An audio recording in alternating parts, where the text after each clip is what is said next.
Good morning students. നമുക്കിന്ന് unit 3 +1 unit 3 ആണ് നോക്കാനുള്ളത്. Classification of elements and periodicity in properties. ഇപ്പൊ നമ്മൾ ഫസ്റ്റ് അതില് എലമെന്റ്സിന്റെ ക്ലാസിഫിക്കേഷൻ ഹെഡിങ്ങിൽ തന്നെയുള്ള എലമെന്റ്സിന്റെ ക്ലാസിഫിക്കേഷൻ എന്താണെന്ന് കാണും. എങ്ങനെയൊക്കെയാണ് എലമെന്റ്സിനെ ക്ലാസിഫൈ ചെയ്തിരിക്കുന്നത് കാണും. ദെൻ അവരുടെ പീരിയോഡിസിറ്റി, അതായത് അവരുടെ ആ റെഗുലർ ആയിട്ടുള്ള ഒരു അറേഞ്ച്മെന്റ്, അതിലുള്ള ഒരു സിസ്റ്റമാറ്റിക് അറേഞ്ച്മെന്റ്, എങ്ങനെയാണ് നമ്മുടെ എലമെന്റ്സിനെ നമ്മൾ ഒരു സിസ്റ്റമാറ്റിക് ആയിട്ട് അറേഞ്ച് ചെയ്തിരിക്കുന്നത്, അതാണ് നമ്മളിവിടെ പീരിയോഡിസിറ്റി എന്നുകൊണ്ട് ഉദ്ദേശിക്കുന്നത്. ഓക്കെ, നമുക്ക് ജസ്റ്റ് ഫസ്റ്റ് ഒരു ഇൻട്രൊഡക്ടറി സെക്ഷൻ ആണുള്ളത്. ഓക്കെ, നമ്മൾ ഈ ചാപ്റ്ററിൽ എന്താണ് ഡിസ്കസ് ചെയ്യാൻ പോകുന്നത് എന്നുള്ളത് ഒരു ഫസ്റ്റ് അവര് എക്സ്പ്ലെയിൻ ചെയ്തിരിക്കുകയാണ്. അപ്പോ ഇതിൽ ആദ്യം നമ്മൾ പറയുന്നത്, ഈ പീരിയോഡിക് ടേബിൾ, നമ്മളിപ്പോ കാണുന്ന ഈ മോഡേൺ പീരിയോഡിക് ടേബിൾ ഉണ്ടല്ലോ, അത് ഓൾറെഡി ഫസ്റ്റ് അങ്ങനെ തന്നെ നമ്മുടെ മുന്നിലേക്ക് ഇൻട്രൊഡ്യൂസ് ചെയ്യുവല്ലായിരുന്നു. ഓക്കെ, അത് പയ്യെ ആയിട്ട് ഡെവലപ്പ് ചെയ്ത് വന്നതാണ്. നമ്മുടെ പയ്യെ ഫസ്റ്റ് ഒരാൾ കൊണ്ടുവരും, അതിന്റെ ഡീമെറിറ്റ് എല്ലാം നീക്കി സെക്കൻഡ് ഒരാൾ അതിനെ പ്രപ്പോസ് ചെയ്ത് ഒരു ചേഞ്ച് വരുത്തും. അങ്ങനെ ലാസ്റ്റ് അതൊരു ചരിത്ര നേട്ടമായിരുന്നു, ആ ഹിസ്റ്റോറിക്കൽ ഡെവലപ്മെന്റ് ആയിരുന്നു നമ്മുടെ ഈ പീരിയോഡിക് ടേബിൾ എന്ന് പറയുന്നത്. ഓക്കെ, അതിനെക്കുറിച്ച് നമ്മൾ എങ്ങനെയാണ് അതിന്റെ സ്റ്റെപ്പ് ബൈ സ്റ്റെപ്പ് പ്രോസസ്സിൽ അവര് ഇൻട്രൊഡ്യൂസ് ചെയ്തെന്ന് കാണുന്നു. ദെൻ മോഡേൺ പീരിയോഡിക് ലോ എന്താണെന്ന് പ്രപ്പോസ് ചെയ്തത് പഠിക്കും. ഓക്കെ, അപ്പോ ഇവിടെ നമ്മൾ ഈ ശരിക്കും പറഞ്ഞാല് എന്തിന്റെ ബേസിസിലാണ് ഈ ഒരു പീരിയോഡിക് ടേബിൾ എറൈസ് ചെയ്തതെന്ന് വെച്ചാൽ, in relation with electronic configuration of atoms. നമ്മുടെ ആറ്റത്തിന്റെ ഇലക്ട്രോണിക് കോൺഫിഗറേഷൻ ഉണ്ടല്ലോ, നമ്മളത് പഠിക്കുന്നതാണ്. 1s2 2s2 എന്നൊക്കെ പറഞ്ഞ ഓരോ ആറ്റത്തിനും ഓരോ ഇലക്ട്രോണിക് കോൺഫിഗറേഷൻ ഉണ്ട്. അപ്പോൾ ആ ഇലക്ട്രോണിക് കോൺഫിഗറേഷൻ തമ്മിലുള്ള റിലേഷൻ, ആറ്റങ്ങളില് ഇലക്ട്രോണിക് കോൺഫിഗറേഷനിലുള്ള റിലേഷൻ വെച്ച് നോക്കിയിട്ടാണ് എന്ത് പ്രപ്പോസ് ചെയ്തത്, ഈ ഒരു സിസ്റ്റമാറ്റിക് അറേഞ്ച്മെന്റ് അവിടെ പ്രപ്പോസ് ചെയ്തത്. ഓക്കെ, അത് നമ്മൾ കാണും. ദെൻ ലാസ്റ്റ് നമ്മൾ അവരുടെ ഫിസിക്കൽ കെമിക്കൽ പ്രോപ്പർട്ടീസിലുള്ള ആ ഒരു ട്രെൻഡ്സ്, പീരിയോഡിക് ട്രെൻഡ്സ് എന്ന് വെച്ചാൽ ആ ഒരു സിമിലാരിറ്റീസ്, ഒരു ഗ്രൂപ്പിൽ പെടുന്നവർക്ക് അല്ല ഒരു പീരീഡ്സിൽ വരുന്നവർക്ക് എന്തൊക്കെ ഫിസിക്കൽ കെമിക്കൽ പ്രോപ്പർട്ടീസ് ആണ് സിമിലർ എന്നുള്ള ആ ഫിസിക്കൽ ആൻഡ് കെമിക്കൽ പ്രോപ്പർട്ടീസ് വെച്ചിട്ടുള്ള ആ ഒരു അറേഞ്ച്മെന്റ് അല്ലെങ്കിൽ ആ ഒരു സിമിലാരിറ്റീസ് അതെന്താണെന്ന് നമ്മൾ കാണും. ഓക്കെ, നമുക്കപ്പോ ക്ലാസ്സിലോട്ട് കടക്കാം. ഫസ്റ്റ് നമ്മളോട് തന്നെ ഒരു ക്വസ്റ്റ്യൻ ചോദിച്ചിരിക്കുകയാണ്, why do we need to classify elements? നമ്മൾ എന്തിനാണ് ഈ എലമെന്റ്സിനെ ഇങ്ങനെ ഒരു ക്ലാസിഫൈ ചെയ്തിരിക്കുന്നത്, അല്ലെങ്കിൽ എന്തിനാണ് അവരെ ഇങ്ങനെ ഒരു അറേഞ്ച് ചെയ്യാൻ നമ്മൾ ശ്രമിക്കുന്നത്? ഇപ്പൊ നമ്മുടെ എൻ്റെ ഒരുപാട് സാധനങ്ങൾ ഇങ്ങനെ മെസ്സി ആയിട്ട് കിടക്കുവാണെങ്കിൽ നമുക്ക് അതിൽ നിന്ന് ഒരാളെ എടുത്ത് അയാളുടെ ക്യാരക്ടർ പഠിക്കാന്ന് വെച്ചാൽ വളരെ ബുദ്ധിമുട്ടാണ്.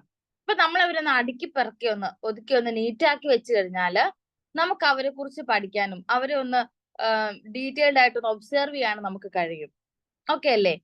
അപ്പോ ഇവിടെ അത് തന്നെയാണ് സയന്റിസ്റ്റ് ഉദ്ദേശിച്ചിരുന്നത്. 1800 only 31 elements were known. നമുക്ക് ഫസ്റ്റ് only 31 elements മാത്രമേ ഒബ്സർവ് ചെയ്യാൻ കഴിഞ്ഞിരുന്നുള്ളൂ. ബട്ട് 1865 ഒക്കെ ആയപ്പോഴത്തേനും അത് അറൌണ്ട് ഡബിൾഡ് ആയി. ആ 31 എന്നുള്ളത് അറൌണ്ട് ഡബിൾഡ് ആയിട്ട് നമുക്ക് അത്രയും എലമെന്റ്സിനെ അത്രയും ആറ്റത്തിനെ നമുക്ക് ഡിസ്കവർ ചെയ്യാൻ കഴിഞ്ഞു. ഓക്കെ, അങ്ങനെ ലാസ്റ്റ് ഇപ്പോൾ അറ്റ് പ്രസന്റ് 114 എലമെന്റ്സ് ആണ് നമുക്ക് അറിയാവുന്ന എലമെന്റ്സ് ആയിട്ടുള്ള ഡിസ്കവർ ചെയ്തുള്ളത്. 114 ആണ്. ഓക്കെ, അപ്പൊ ഈ ലാസ്റ്റ് വരുന്ന എലമെന്റ്സ് എല്ലാം കൂടുതലും മാൻമെയ്ഡ് ആണ്, അത് നാച്ചുറൽ അല്ല. നമുക്കിപ്പോ ലാസ്റ്റ് കുറച്ച് എലമെന്റ്സുകൾ കണ്ടുപിടിച്ചത് നമ്മൾ തന്നെ മാൻമെയ്ഡ്, നമ്മൾ തന്നെ ഉണ്ടാക്കിയ സിന്തറ്റിക് ആയിട്ടുള്ള എലമെന്റ്സ് ആണ് ഇപ്പൊ പുതിയ ഡിസ്കവർ ചെയ്ത ലേറ്റസ്റ്റ് റീസെന്റ് ഡിസ്കവർ ചെയ്യുന്ന എലമെന്റ്സ് ഒക്കെ. ഓക്കെ, അപ്പൊ വീണ്ടും ഇതുപോലെ ഈ പുതിയ എലമെന്റ്സിനെ സിന്തസൈസ് ചെയ്യാനുള്ള ആ ഒരു പ്രോസസ്സ് ഇപ്പോഴും കണ്ടിന്യൂ ചെയ്തോണ്ടിരിക്കുകയാണ്. ഓക്കെ, അപ്പൊ ഇങ്ങനെ ഒത്തിരി എലമെന്റ്സ് 114 എലമെന്റ്സിനെ കുറിച്ച് ഇങ്ങനെ ഓരോന്നിനെ സെക്ഷൻ എടുത്തെടുത്ത് പഠിക്കുക എന്ന് പറഞ്ഞാൽ അത്രയും ഒരു ഡിഫിക്കൽട്ട് ടാസ്ക് ആണ്. അപ്പൊ അവരെ നമ്മൾ ഇൻഡിവിജ്വലി പഠിക്കാന്ന് വെച്ചാൽ വളരെ ബുദ്ധിമുട്ടാണ്. അപ്പൊ കെമിസ്ട്രി എന്താണ് ചെയ്തത്, ഈ എലമെന്റ്സിനെ എല്ലാം കൂടി അവരൊരു സിസ്റ്റമാറ്റിക് വേയിൽ ഒന്ന് അറേഞ്ച് ചെയ്ത് വെച്ചു. ഇപ്പൊ ഒരാളെ കുറിച്ച് പഠിച്ചാൽ മതി, ബാക്കി അതിന് തൊട്ട് താഴെയുള്ള ആൾക്കാരെ കുറിച്ച് നമുക്ക് ഈസി ആയിട്ട് പ്രഡിക്റ്റ് ചെയ്യാൻ പറ്റും. അങ്ങനെ ഒരു ഐഡിയയിലോട്ട് അവർ എത്തിച്ചേർന്നു. അവരിതിനെ ഒന്ന് അവരുടെ നോളജ് ഒക്കെ വെച്ചിട്ട് ഈ എലമെന്റ്സിനെ എന്ത് ചെയ്യാൻ തുടങ്ങി, ഒരു ടേബിൾ പോലെയോ അല്ലെങ്കിൽ ഒന്ന് അവർ അറേഞ്ച് ചെയ്ത് വെക്കാൻ തുടങ്ങി. ഓക്കെ, അപ്പൊ അവർക്ക് പുതിയ ആള് വരുമ്പോഴത്തേനും അവരെ എന്ത് ചെയ്യാൻ പറ്റും, ഈ ഒരു അറേഞ്ച്മെന്റിലോട്ട് ഇൻക്ലൂഡ് ചെയ്യാൻ പറ്റും. അപ്പൊ അതൊരു ഡിഫിക്കൽട്ട് ടാസ്ക് ആയിരുന്നു ഓരോന്നിനെ കുറിച്ചും പഠിക്കുക എന്നുള്ളത്. അപ്പൊ അവരെന്ത് ചെയ്യാൻ തുടങ്ങി, ഇതിനെ ഒന്ന് ഓർഗനൈസ് ചെയ്യാനായിട്ട് തുടങ്ങി. ഓക്കെ, ഇനി ജെനസിസ് ഓഫ് പീരിയോഡിക് ക്ലാസിഫിക്കേഷൻ. ഈ പീരിയോഡിക് ക്ലാസിഫിക്കേഷൻ അല്ലെങ്കിൽ പീരിയോഡിക് ടേബിളിന്റെ ഡെവലപ്മെന്റ് എവിടുന്നാണ് തുടങ്ങുന്നത്? ഓക്കെ, അപ്പോ എലമെന്റ്സിനെ നമ്മൾ ക്ലാസിഫൈ ചെയ്യാൻ പോവാണ് ഗ്രൂപ്പ്സ് ആയിട്ട്. അപ്പൊ ഓരോ ഗ്രൂപ്പുകളായിട്ട് നമ്മൾ ഈ എലമെന്റ്സിനെ ക്ലാസിഫൈ ചെയ്യും. എന്നിട്ട് അവർ തമ്മിലുള്ള ഒരു റിലേഷൻ പ്രപ്പോസ് ചെയ്യുന്ന ഒരു ലോയെ, എങ്ങനെയാണ് ഈ ഒരു ക്ലാസിഫിക്കേഷൻ വന്നതെന്നുള്ള ഒരു ലോ പഠിക്കും. അതുപോലെ പീരിയോഡിക് ടേബിളിനെ കുറിച്ച് പഠിക്കും. ഇതെല്ലാം നമുക്ക് കുറെ എക്സ്പെരിമെന്റ് വഴിയും അതുപോലെ കുറെ ഒബ്സർവേഷൻസ് വഴിയുമാണ് ഈ ഒരു റിലേഷൻ ലാസ്റ്റ് നമുക്ക് കണ്ടുപിടിക്കാൻ കഴിഞ്ഞത്. അപ്പൊ ഇത് ഒരു സയന്റിസ്റ്റിന്റെ മാത്രം കോൺട്രിബ്യൂഷൻ അല്ല, ഇത് നമുക്ക് തൊട്ട് മുന്നേ ഉള്ള ഒരുപാട് സയന്റിസ്റ്റുകൾ ഓരോരോ ചെറിയ ചെറിയ ഹിന്റ് തന്നിട്ട് പോകും. അപ്പൊ അതിനെ വെച്ചിട്ടാണ് ബാക്കിയുള്ള സയന്റിസ്റ്റുകൾ എന്ത് ചെയ്യാൻ തുടങ്ങുന്നത്, പുറകെ വരുന്നവര് അതിനെ ഡെവലപ്പ് ചെയ്തെടുക്കാൻ നോക്കുന്നത്. അപ്പൊ ഇവിടെ നമ്മൾ ഫസ്റ്റ് ഇതിനെ ഈ പീരിയോഡിക് ടേബിൾ എറേസ് ചെയ്യാനുള്ള ഫസ്റ്റ് തുടക്കം കണ്ടുപിടിച്ചത് ജോൺ ഡോബറൈനർ എന്ന് പറയുന്ന ഒരു ജർമ്മൻ കെമിസ്റ്റ് ആണ്. അദ്ദേഹം കൊണ്ടുവന്നതാണ് ട്രയാഡ്സ് എന്ന് പറഞ്ഞൊരു ടേം. എന്താണ് ട്രയാഡ്? അതായത് ഒരു ഗ്രൂപ്പ്, അതിൽ 3 എലമെന്റ്സ് അടങ്ങുന്ന ഒരു ഗ്രൂപ്പ് എടുത്തു. ഓക്കെ, അപ്പോ ആ 3 എലമെന്റ്സിനും ഫിസിക്കൽ പ്രോപ്പർട്ടീസും കെമിക്കൽ പ്രോപ്പർട്ടീസും എന്തായിരിക്കും, സിമിലർ ആയിരിക്കും. അങ്ങനെയുള്ള ഒരു 3 എലമെന്റ്സ് അടങ്ങുന്ന ഒരു ഗ്രൂപ്പിനെ അദ്ദേഹം ക്രിയേറ്റ് ചെയ്തു. അവർക്ക് തമ്മിലുള്ള റിലേഷൻ എന്താണ്, അവരുടെ ഫിസിക്കൽ ആൻഡ് കെമിക്കൽ പ്രോപ്പർട്ടീസ് എന്തായിരിക്കും, സിമിലർ ആയിരിക്കും. അങ്ങനെയുള്ള ഒരു എലമെന്റ്സ് 3 എലമെന്റ്സ് ആയതുകൊണ്ടാണ് നമ്മൾ അതിനെ ട്രയാഡ്സ് എന്ന് വിളിക്കുന്നത്. ഇനി ആ 3 എലമെന്റ്സിലും അവരുടെ ഇടയ്ക്കൊരു കണക്ഷൻ ഉണ്ട്. അതായത് നമ്മളിപ്പം ABC എന്ന് എഴുതുമ്പോൾ ആ മിഡിൽ എലമെന്റ് ആയിട്ടുള്ള B ഇല്ലേ, ആ ബിയുടെ അറ്റോമിക് വെയിറ്റ് എന്ന് പറയുന്നത് എയും സിയും ആഡ് ചെയ്തിട്ട് ബൈ 2 അവരുടെ ഹാഫ് എടുക്കുന്നതാണ് ആ സെന്റർ ആയിട്ടുള്ള ബി എന്ന് പറയുന്ന ആ എലമെന്റിന്റെ അറ്റോമിക് വെയിറ്റ് എന്ന് പറയുന്നത്. ഓക്കെ, നമുക്കൊരു എക്സാമ്പിൾ ആയിട്ട് ഒരു ടേബിളിൽ എടുത്ത് നോക്കാം. ഇതാണ് ഡോബറൈനസ് ട്രയാഡ്സ് എന്ന് പറയുന്നത്. അദ്ദേഹം first element lithium, sodium, potassium, calcium, strontium, barium, chlorine, bromine, iodine. കണ്ടോ, ഓരോ ഗ്രൂപ്പിലും 3 എലമെന്റ്സ് ആണുള്ളത്. അപ്പൊ ഞാൻ ഫസ്റ്റ് ലിഥിയം, സോഡിയം, പൊട്ടാസ്യം എടുത്ത് നോക്കിക്കേ. അതിലെ ലിഥിയത്തിന്റെയും പൊട്ടാസ്യത്തിന്റെയും അറ്റോമിക് വെയിറ്റുകളെ ആഡ് ചെയ്യുക. 39 + 7 ചെയ്തു. അത് ആഡ് ചെയ്യുമ്പോൾ നമുക്ക് 46 എന്ന് കിട്ടും. അതിനെ ബൈ 2 അതിന്റെ ഹാഫ് എടുക്കുന്നതാണ് 23 എന്ന് പറയുന്ന സോഡിയത്തിന്റെ അറ്റോമിക് വെയിറ്റ്. ഇപ്പൊ നമുക്ക് അദ്ദേഹത്തിന്റെ ആ ട്രയാഡിന്റെ ഒരു ട്രയാഡ്സിലുള്ള ഒരു കണക്ഷൻ കിട്ടി. ഇതുപോലെ നിങ്ങൾക്ക് നെക്സ്റ്റ് 2 സെറ്റുകളെയും ഒന്ന് നോക്കാം. Okay,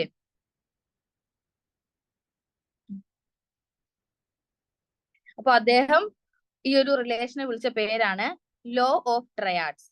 law of triads. പക്ഷെ ഇതിന്റെ ഡീമെറിറ്റ് എന്തെന്ന് വെച്ചാല് ഇതാകെ ഇദ്ദേഹം പറഞ്ഞ ഈ കുറച്ച് എലമെന്റ്സിന് മാത്രമേ ഇത് ഫോളോ ചെയ്യുന്നുള്ളൂ. കുറച്ച് എലമെന്റ്സ് മാത്രമേ ഈ ഒരു ലോ ഫോളോ ചെയ്യുന്നുള്ളൂ. ഓക്കെ, അതുകൊണ്ട് അതിനെ എന്ത് ചെയ്തു, ഡിസ്മിസ് ചെയ്തു. ആ ഒരു ലോയെ ഡിസ്മിസ് ചെയ്തു. കാരണം നമുക്ക് എല്ലാ എലമെന്റ്സിനെയും ക്ലാസിഫൈ ചെയ്യണം. ഇതുപോലെ കുറച്ച് 3 ഗ്രൂപ്പ് ആക്കിയുള്ള എലമെന്റ്സിനെ മാത്രം വെച്ച് പഠിച്ചിട്ട് നമുക്ക് 114 എലമെന്റ്സിനെ കുറിച്ച് പഠിക്കുക ഇപ്പോഴും പോസിബിൾ ആയില്ല. ഓക്കെ, അപ്പോഴാണ് നെക്സ്റ്റ് ഒരു ഫ്രഞ്ച് ജിയോളജിസ്റ്റ് AEB ഡി ചാൻകോർട്ടോയിസ് 1862 അദ്ദേഹം ഒരു അറ്റംപ്റ്റ് ചെയ്തത് നമ്മുടെ അറിയാവുന്ന എലമെന്റ്സിനെല്ലാം അദ്ദേഹം ഇൻക്രീസിങ് അറ്റോമിക് വെയിറ്റിൽ എല്ലാരെയും ഇതുപോലെ ടേബിൾ ആക്കുകയോ ഒരു 3 എലമെന്റ്സ് ഗ്രൂപ്പ് ആക്കുകയോ ചെയ്തില്ല. അറിയാവുന്ന എലമെന്റ്സുകളെല്ലാം അദ്ദേഹം എന്ത് ചെയ്തു, അറ്റോമിക് വെയിറ്റിന്റെ ഓർഡറിൽ അങ്ങ് എഴുതി, ഇൻക്രീസിങ് അറ്റോമിക് വെയിറ്റ്. ഓക്കെ, എന്നിട്ട് ഒരു സിലിണ്ടറിക്കൽ ടേബിൾ അദ്ദേഹം മേഡ് ചെയ്തു. സിലിണ്ടറിക്കൽ ടേബിൾ ഓർത്തോളുക, സിലിണ്ടറിക്കൽ ടേബിൾ ആണ് അദ്ദേഹം ക്രിയേറ്റ് ചെയ്തത്. പക്ഷെ ഇതും അത്ര അങ്ങ് എന്തായില്ല, ഡെവലപ്ഡ് ആയില്ല. അപ്പൊ അതും വിട്ടു. ഓക്കെ, ദെൻ നെക്സ്റ്റ് ഒരാൾ കൊണ്ടുവന്ന ഒരു ലോ ആണ് ജോൺ അലക്സാണ്ടർ ന്യൂലാൻഡ്സ് 1865 അദ്ദേഹം പ്രപ്പോസ് ചെയ്താണ് ലോ ഓഫ് ഒക്ടേവ്സ്. ഇതൊരു 3rd സയന്റിസ്റ്റ് ആണ്. പീരിയോഡിക് ടേബിളിന്റെ ഡെവലപ്മെന്റിന് തന്നെ കോൺട്രിബ്യൂട്ട് ചെയ്ത് വന്നതിലെ 3rd ആണ് ന്യൂലാൻഡ്സ് എന്ന് പറയുന്നത്. അദ്ദേഹം കൊണ്ടുവന്ന ലോ ആണ് ലോ ഓഫ് ഒക്ടേവ്സ്. ന്യൂലാൻഡ്സ് കൊണ്ടുവന്ന ലോ ആണ് ലോ ഓഫ് ഒക്ടേവ്സ്. അപ്പോ അവിടെ എന്താണ് ചെയ്തത്? ഇവിടെ അദ്ദേഹം അറ്റോമിക് വെയിറ്റിന്റെ ഇൻക്രീസിങ് ഓർഡർ, ഈ കേസുകളെല്ലാം അറ്റോമിക് വെയിറ്റ് ആണ് എടുത്തിരിക്കുന്നത് അല്ലെ. ഇവിടെ ജോൺ ഡോബറിനർ ആണെങ്കിലും അറ്റോമിക് വെയിറ്റ് ആണ് അദ്ദേഹം പറഞ്ഞത്. സെക്കൻഡ് പറഞ്ഞതും ചാൻകോട്ടോയ്സും അറ്റോമിക് വെയിറ്റിനെ ഇൻക്രീസിങ് ഓർഡറിലാണ് അറേഞ്ച് ചെയ്തത്. ഇവിടെ അതുപോലെ തന്നെ ആ രണ്ടുപേരും തന്നെ ഫോളോ ചെയ്തുകൊണ്ടാണ് ആര് വന്നത്? ന്യൂലാൻഡ്സും വന്നത്. അദ്ദേഹവും എന്ത് ചെയ്തു? അറ്റോമിക് വെയിറ്റിന്റെ ഇൻക്രീസിങ് ഓർഡറിൽ എലമെന്റ്സിനെ അറേഞ്ച് ചെയ്തു. പക്ഷെ ഈ ഒരു കേസിൽ അദ്ദേഹം കണ്ടുപിടിച്ചത്, അതിൽ ആ ഗ്രൂപ്പിൽ നമ്മൾ അറേഞ്ച് ചെയ്ത് കഴിഞ്ഞപ്പോൾ ഓരോ 8 എലമെന്റും, ഇപ്പം 8, 16 അങ്ങനെ 8ന് മൾട്ടിപ്ലൈഡ് ആയിട്ട് വരുന്ന ഓരോ 8 എലമെന്റിനും സിമിലർ പ്രോപ്പർട്ടീസ് ആണ്. തൊട്ടുള്ള ഫസ്റ്റിനെ വെച്ച് നോക്കും, ഫസ്റ്റും 8നും സിമിലർ പ്രോപ്പർട്ടീസ് ആണ്. അങ്ങനെ അതാണ് ഒക്ട് എന്ന് നമുക്കൊരു ക്ലൂ കിട്ടും. ഒക്ടൈൻ എന്നൊക്കെ പറയുമ്പോൾ 8 എന്നുള്ള അർത്ഥമല്ലേ. അപ്പൊ ഫസ്റ്റ് എലമെന്റിനും ദെൻ വരുന്ന 8th എലമെന്റിനും എന്തായിരിക്കും? സിമിലർ പ്രോപ്പർട്ടീസ് ആയിരിക്കും എന്നാണ് അദ്ദേഹം ഒബ്സർവ് ചെയ്തത്. അദ്ദേഹത്തിന്റെ ഒരു ടേബിളും അവിടെ ക്രിയേറ്റ് ചെയ്ത് നമുക്ക് നോക്കാം. ഇതാ ഈ ഒരു ടേബിള്. ഇവിടെ അദ്ദേഹം പറയുന്നത് എന്താ? ലിഥിയത്തിനും സോഡിയത്തിനും ഒരേ പ്രോപ്പർട്ടീസ് ആയിരിക്കും അല്ലെ. ലിഥിയം ഫസ്റ്റ് വരുന്നു, സോഡിയം ആണ് 8th എലമെന്റ് ആയിട്ട് വരുന്നത്. അപ്പൊ അവർക്ക് രണ്ടുപേർക്കും ഒരേ പ്രോപ്പർട്ടീസ്. അതുപോലെ സോഡിയത്തിനും പൊട്ടാസ്യത്തിനും ദെൻ വരുന്ന 8th എലമെന്റ് 8, അവർക്കും എന്തായിരിക്കും? ഒരേ പ്രോപ്പർട്ടീസ് ആയിരിക്കും. അപ്പൊ ബെറിലിയത്തിനും മഗ്നീഷ്യത്തിനും ഒരേ പ്രോപ്പർട്ടി. അങ്ങനെ ഓരോ 8th എലമെന്റിനുമായിട്ട് ഫസ്റ്റ് 8 ആ ഒരു കണക്ഷൻ ആണ് അദ്ദേഹം പറഞ്ഞത്. അപ്പൊ ഇതിന് അദ്ദേഹം പറഞ്ഞത് കാര്യം, നമ്മള് മ്യൂസിക്കിന്റെ സാ രി ഗ മ പ ത, നീ വീണ്ടും സാ അല്ലേ റിപ്പീറ്റ് ചെയ്ത് വരുന്നത്, ആ ഒരു ഇതിനോട് കണക്ട് ചെയ്തു. ഓരോ 8th നോട്ട്, നമ്മുടെ മ്യൂസിക്കിലുള്ള ഓരോ 8th നോട്ടിനോടുമാണ് ഇതിനെ കണക്ട് ചെയ്ത് പറയുന്നത്. പക്ഷെ ഈ ഒരു ലോ എന്ന് പറയുന്നത് നമുക്ക് ആ ടേബിൾ കാണുമ്പോൾ അറിയാം അപ് ടു കാൽഷ്യം വരെ ഉള്ളൂ. അത് കഴിഞ്ഞാൽ പിന്നെ ഇല്ല. അപ്പോഴും ഇത് നമുക്ക് എന്ത് ചെയ്യാൻ പറ്റുമല്ല, ഇത് നമുക്ക് അക്സെപ്റ്റ് ചെയ്യാൻ പറ്റുമല്ല. കാരണം ഇത് ഓൺലി അപ് ടു കാൽഷ്യം വരെ ഈ ലോ ഫോളോ ചെയ്യുന്നുള്ളൂ. അതുകൊണ്ട് തന്നെ ഇതും നമ്മൾ എന്ത് ചെയ്തു? ഒഴിവാക്കി. ദെൻ നെക്സ്റ്റ് നമ്മള് വീണ്ടും അടുത്തയാൾ ഒരു പീരിയോഡിക് ലോ പ്രപ്പോസ് ചെയ്തു. അതാണ് ഡിമിട്രി മെന്റലീവ്. അദ്ദേഹവും അതുപോലെ തന്നെ ലോതർ മേയറും രണ്ടുപേരും ഇൻഡിപെൻഡന്റ് ആയിട്ടാണ് ഇതിന് വർക്ക് ചെയ്തത്. പീരിയോഡിക് ക്ലാസിഫിക്കേഷന് രണ്ടുപേരും ഇൻഡിപെൻഡന്റ് ആയിട്ടുള്ള വർക്കിലായിരുന്നു. ഓക്കെ, ഈ രണ്ടുപേരും എലമെന്റ്സിനെ അറേഞ്ച് ചെയ്തത് എങ്ങനെയാണ്? അറ്റോമിക് വെയിറ്റിന്റെ ഇൻക്രീസിങ് ഓർഡറിൽ തന്നെയാണ്. ഇപ്പോഴും ആരും അറ്റോമിക് വെയിറ്റ് വിട്ടുപിടിച്ചിട്ടില്ല. എല്ലാവരും അറ്റോമിക് വെയിറ്റിന്റെ ഇൻക്രീസിങ് ഓർഡറിൽ അറേഞ്ച് ചെയ്തു. അപ്പൊ ഇവർക്കും സിമിലാരിറ്റീസ് കാണാൻ കഴിഞ്ഞു, ഫിസിക്കൽ പ്രോപ്പർട്ടീസിലും കെമിക്കൽ പ്രോപ്പർട്ടീസിലും ഒക്കെ. ആ ഒരു റിലേഷൻ വെച്ചിട്ട് ലോതർ മേയർ എന്ത് ചെയ്തു? അദ്ദേഹം ഒരു ഗ്രാഫ് വരച്ചു. അതായത് അദ്ദേഹം വരച്ച ഗ്രാഫിലെ ഏതൊക്കെയാണ് എടുത്തത്? Atomic volume, melting point, boiling point, അങ്ങനെയുള്ള ഫിസിക്കൽ പ്രോപ്പർട്ടീസ് എല്ലാം അത് ഓരോ എക്സ് ആക്സിസിലും, അതുപോലെ തന്നെ അറ്റോമിക് വെയിറ്റിനെ വൈ ആക്സിസിലും അങ്ങനെ എടുത്ത് അദ്ദേഹം ഒരു ഗ്രാഫ് പ്ലോട്ട് ചെയ്തു. അപ്പൊ അവിടെ എന്ത് കാണാൻ കഴിഞ്ഞു? ഒരു പീരിയോഡിസിറ്റി, റെഗുലർ ആയിട്ടുള്ള ഒരു ചേഞ്ച്, അല്ലെ ഒരു സിസ്റ്റമാറ്റിക് വേയിലുള്ള ആ ഒരു ചേഞ്ച് ആ ഗ്രാഫിൽ ഒബ്സർവ് ചെയ്യാൻ കഴിഞ്ഞു. ഓക്കെ, ഇദ്ദേഹം എന്നിട്ട് പിന്നെ എന്ത് ചെയ്തു? ഒരു ടേബിൾ ക്രിയേറ്റ് ചെയ്തു. നമ്മുടെ ആ മോഡേൺ പീരിയോഡിക് ടേബിൾ പോലത്തെ ഒരു ടേബിൾ ആണ് അദ്ദേഹം ഈ ഗ്രാഫിൽ നിന്ന് അദ്ദേഹം ഫിസിക്കൽ പ്രോപ്പർട്ടീസും അറ്റോമിക് വെയിറ്റും എടുത്ത് ഒരു ഗ്രാഫ് പ്ലോട്ട് ചെയ്തു. അപ്പോൾ അദ്ദേഹത്തിന് കുറെ സിമിലാരിറ്റീസ് ഒബ്സർവ് ചെയ്യാൻ കഴിഞ്ഞു. ആ ഒരു നോളജ് വെച്ചിട്ട് അദ്ദേഹം ഒരു ടേബിൾ ക്രിയേറ്റ് ചെയ്തു. ആ ടേബിൾ എന്ന് പറയുന്നത് നമ്മുടെ മോഡേൺ പീരിയോഡിക് ടേബിൾ ഏതാണ്ട് റിസംബിൾ ചെയ്യുന്ന ഒരു ടേബിൾ ആയിരുന്നു. പക്ഷേ മെന്റലീവ് വരുന്നത് വരെയും അദ്ദേഹത്തിന്റെ ആ വർക്ക് ആരും പബ്ലിഷ് ചെയ്തില്ല. അപ്പൊ നമ്മുടെ മുമ്പിൽ കിട്ടിയത് ആരുടെ ടേബിൾ ആണ്? മെന്റലീവിന്റെ ടേബിൾ ആണ് ലോതർ മേയറിന് മുന്നേ നമ്മുടെ മുന്നിൽ വന്നത്. അപ്പം ആ ഒരു ക്രെഡിറ്റ് ആർക്ക് പോയി? മെന്റലീവിന് പോയി.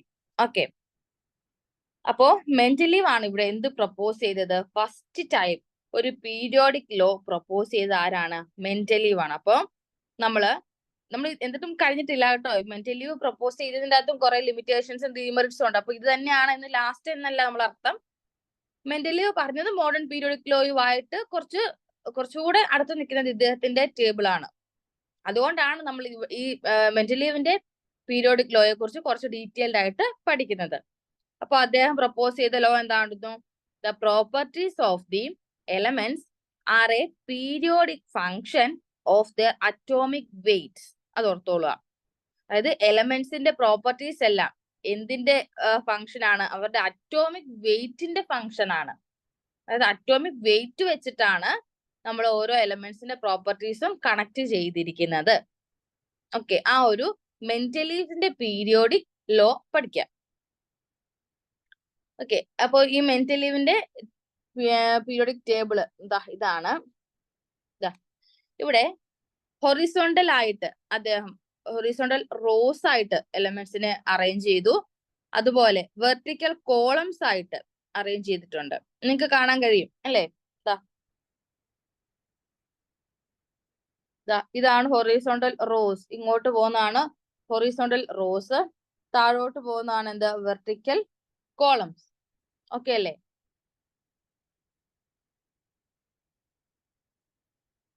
ഹൊറിസോണ്ടൽ റോസ് ആയിട്ടും കോളംസ് ആയിട്ടും അദ്ദേഹം എന്ത് ചെയ്തു? എലമെന്റ്സിനെ അറേഞ്ച് ചെയ്തു. അത് എന്തിന്റെ ഓർഡറിലാണ്? ഇൻക്രീസിങ് അറ്റോമിക് വെയിറ്റിന്റെ ഓർഡറിലാണ് ഈ ഒരു അറേഞ്ച്മെന്റ്. റോസ് കോളംസ് ഒക്കെ ആയിട്ട് അറേഞ്ച് ചെയ്തേക്കുന്നത് എന്തിന്റെ ബേസിസിലാണ്? നിങ്ങൾക്ക് നോക്കിയാൽ കാണാം. Increasing order of atomic weight. ഹീലിയത്തിന്റെ 4, നിയോന്റെ 19.9. നോക്കിയ ഹീലിയം, ലിഥിയം കണ്ടോ? 4, 7, 9.1, 11, 12, 14. അതായത് ചെറുതിൽ നിന്ന് വലുതിലോട്ട് കൂടി അറ്റോമിക് വെയിറ്റ് പോകുന്ന ഒരു ഓർഡറിലാണ് അവിടെ അറേഞ്ച് ചെയ്തിരിക്കുന്നത് അല്ലെ? അപ്പോ സിമിലർ പ്രോപ്പർട്ടീസ് ആയിട്ടുള്ളവര് സെയിം ഗ്രൂപ്പില്, സെയിം വെർട്ടിക്കൽ കോളത്തില് ലാസ്റ്റ് വരും. നോക്കാം. Helium, neon, argon, krypton mark ചെയ്ത് കാണിക്കാം. ഇത് നിങ്ങൾക്ക് നോക്കിയാൽ കാണാം ഇവിടെ helium, lithium, beryllium, boron, carbon ഇതിന്റെ ഒക്കെ അറ്റോമിക് വെയിറ്റ് കണ്ടോ? 4, 7.03, 9.1, 11, 12, 14 അങ്ങനെ ഇൻക്രീസ് ചെയ്തവർ ഇങ്ങനെ പോവാണ്. ഓക്കെ, പിന്നെ ഇതിലൊരു നിങ്ങൾക്ക് പീരിയോഡിസിറ്റി എവിടെ ഒബ്സർവ് ചെയ്യാൻ കഴിയും? ഈ താഴെ ഇങ്ങനെ ഒരു എലോങ് ദ ഗ്രൂപ്പിലോട്ട് പോകുന്ന എലമെന്റ്സുകൾ ഒരേ പ്രോപ്പർട്ടീസ് ഷെയർ ചെയ്യുന്നവരാണ്. ഹീലിയം, നിയോൺ, ആർഗൺ, ക്രിപ്റ്റൺ അവരങ്ങനെ. Lithium, sodium, potassium, rubidium, copper കണ്ടോ? അങ്ങനെയുള്ളവരെല്ലാം ഇവരെല്ലാം ഒരു ഗ്രൂപ്പില്. അപ്പൊ അദ്ദേഹം പറഞ്ഞത് ഒരു ഗ്രൂപ്പിലുള്ളവർക്കെല്ലാം സിമിലർ പ്രോപ്പർട്ടീസ് ആയിരിക്കും എന്നാണ് മെന്റലീവ് പറഞ്ഞത്.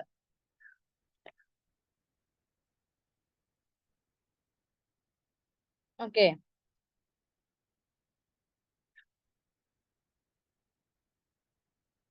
ഇദ്ദേഹത്തിന്റെ മെന്റലീവ്സിന്റെ സിസ്റ്റം ആയിരുന്നു കുറച്ചും കൂടി ഒരു എക്സ്റ്റെൻഡ് ചെയ്തിട്ടുള്ള, ലോതർ മേയറിനെക്കാളും കുറച്ചും കൂടെ എക്സ്റ്റെൻഡ് ചെയ്തുള്ള ആ ഒരു ലോ എന്ന് പറയുന്നത് ആരുടെ ആയിരുന്നു? മെന്റലീവിന്റെ ലോ തന്നെയായിരുന്നു.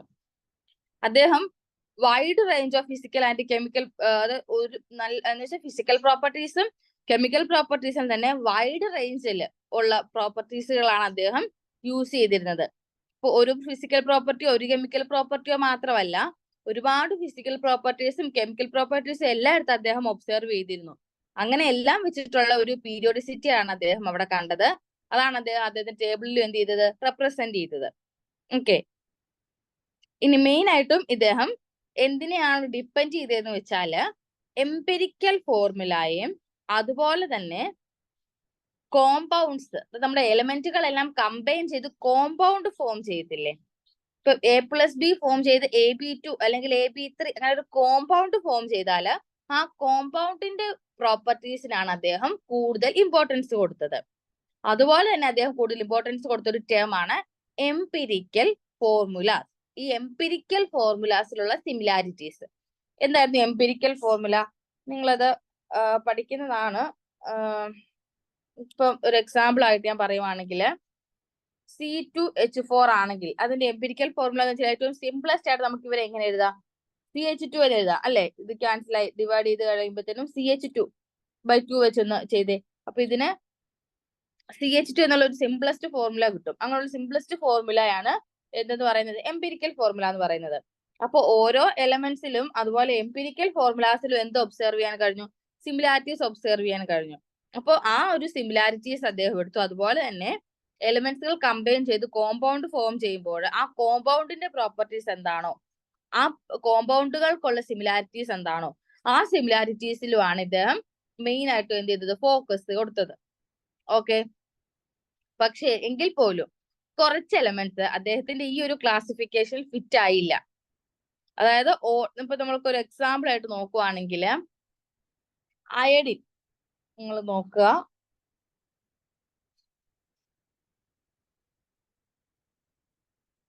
ഈ അയഡിനും ടെലൂറിയവും നോക്കിക്കേ.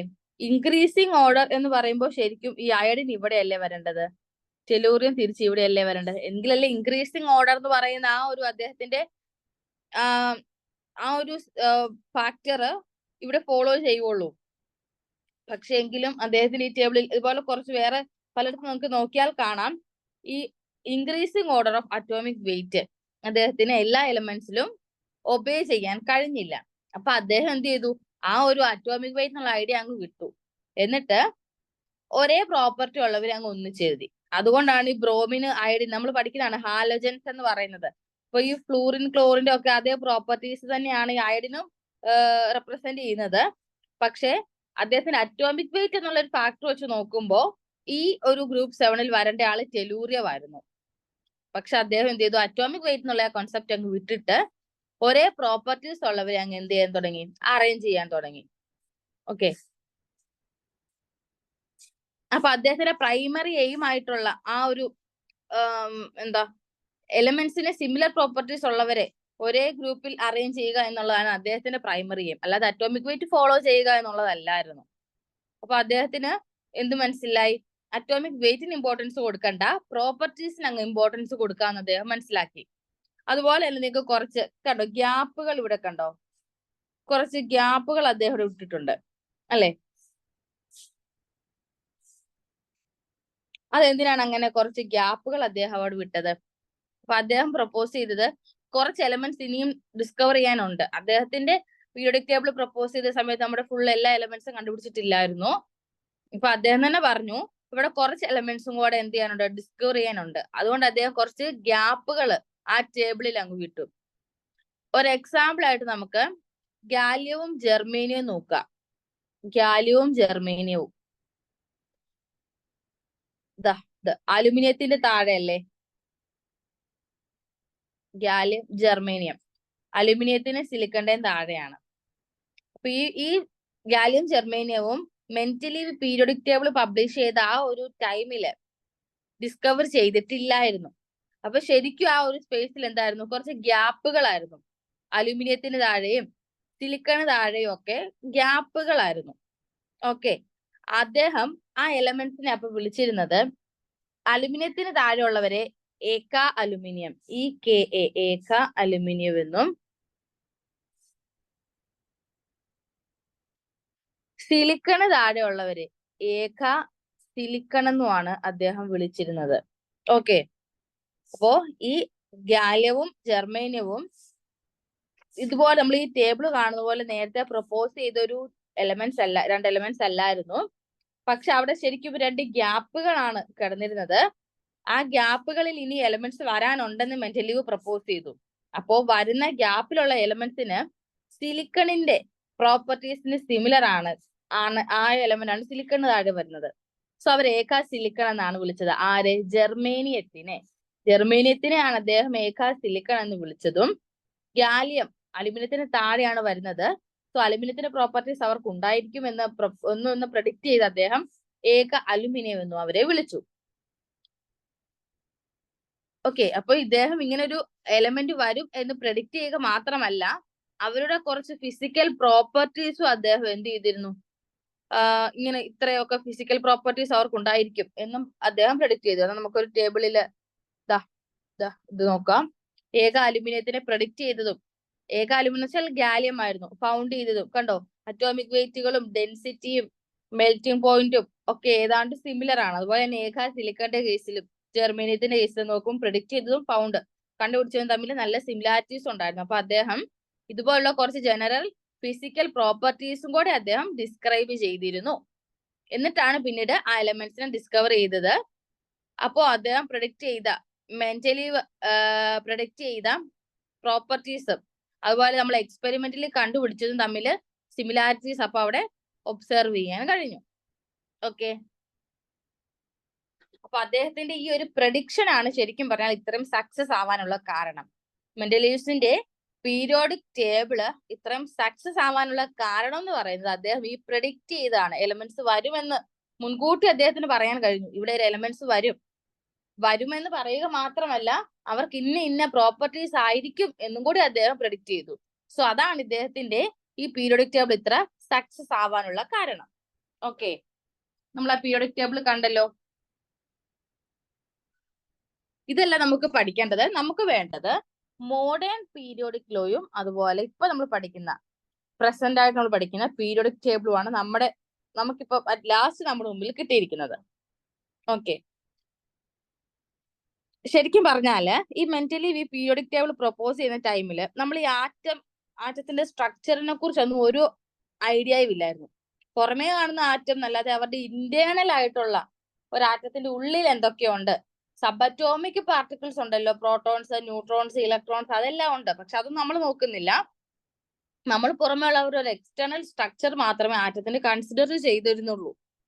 ഓക്കെ, പക്ഷെ 20th സെഞ്ചുറി ആയപ്പോൾ പല തിയറീസും വന്നു. സബ് അറ്റോമിക് പാർട്ടിക്കിൾസ് ഉണ്ട്, അത് പ്രോട്ടോൺസ്, ന്യൂട്രോൺസ്, ഇലക്ട്രോൺസ്, അതിൽ ഓരോരുത്തർക്കും ഓരോ പർട്ടിക്കുലർ ചാർജ് ഉണ്ട്, മാസ് ഉണ്ട് എന്നൊക്കെ ഉള്ള ഡെവലപ്മെന്റുകൾ പിന്നീടാണ് എറൈസ് ചെയ്ത് വന്നത്.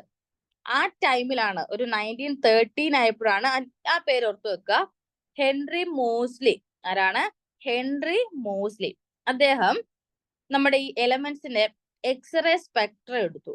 എക്സ്റേ സ്പെക്ട്രം എന്ന് പറയുമ്പോൾ അവരുടെ ഇന്റേണൽ സ്ട്രക്ചർ എല്ലാം നമുക്ക് കാണാൻ കഴിയും. അങ്ങനെ ഒരു എക്സ്റേ സ്പെക്ട്രയുടെ ക്യാരക്ടറിസ്റ്റിക്സ് അദ്ദേഹം പഠിച്ചു. എന്നിട്ട് അദ്ദേഹം റൂട്ട് ന്യൂ അദ്ദേഹം പ്ലോട്ട് ചെയ്തത് റൂട്ട് ന്യൂ എന്ന് വെച്ചാൽ എന്താണ്? ഫ്രീക്വൻസി ആണ്. ആ എമിറ്റ് ചെയ്യുന്ന എക്സ്റേയുടെ ഫ്രീക്വൻസി ആണ് റൂട്ട് ന്യൂ. അതും വേഴ്സസ് അറ്റോമിക് നമ്പർ ആണ്. ഇപ്പൊ ഇവിടെ ശ്രദ്ധിച്ചോണം, ഇത്രയും നേരം നമ്മൾ അറ്റോമിക് വെയിറ്റിൽ തന്നെ പിടിച്ചിരിക്കുവായിരുന്നു. നമ്മളൊന്ന് മാറ്റി പിടിച്ചു, അറ്റോമിക് നമ്പർ എടുത്ത് ഒരു ഗ്രാഫ് പ്ലോട്ട് ചെയ്തു. ആരാണ്? Henry Moseley. അദ്ദേഹം എന്ത് ഗ്രാഫാണ് പ്ലോട്ട് ചെയ്തത്? Root nu versus atomic number. Nu എന്ന് പറയുന്നത് ഫ്രീക്വൻസി ഓഫ് എക്സ്റേസ് എമിറ്റ് ചെയ്ത എക്സ്റേസിന്റെ ഫ്രീക്വൻസി ആണ് റൂട്ട് ന്യൂ എന്ന് ഉദ്ദേശിക്കുന്നത്. അറ്റോമിക് നമ്പർ വെച്ചിട്ട് ഒരു ഗ്രാഫ് പ്ലോട്ട് ചെയ്തപ്പോൾ അദ്ദേഹത്തിന് കിട്ടിയത് എന്താണ്? അദ്ദേഹത്തിന് ഒരു സ്ട്രെയിറ്റ് ലൈൻ ആണ് കിട്ടിയത്.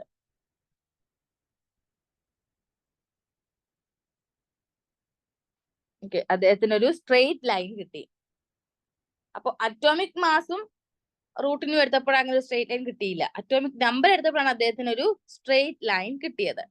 അപ്പൊ അദ്ദേഹം പറഞ്ഞു അറ്റോമിക് നമ്പർ ആണ് കൂടുതൽ ഫണ്ടമെന്റൽ പ്രോപ്പർട്ടി. ഒരു എലമെന്റിന്റെ മോർ ഫണ്ടമെന്റൽ ആയിട്ടുള്ള പ്രോപ്പർട്ടി എന്ന് പറയുന്നത് എന്താണ്? അറ്റോമിക് നമ്പർ ആണ്. അറ്റോമിക് മാസിനേക്കാളും കൂടുതൽ ഫണ്ടമെന്റൽ ആയിട്ട് നമുക്ക് എടുക്കാൻ കഴിയുന്നത് എന്താണ്? അറ്റോമിക് നമ്പർ ആണ്.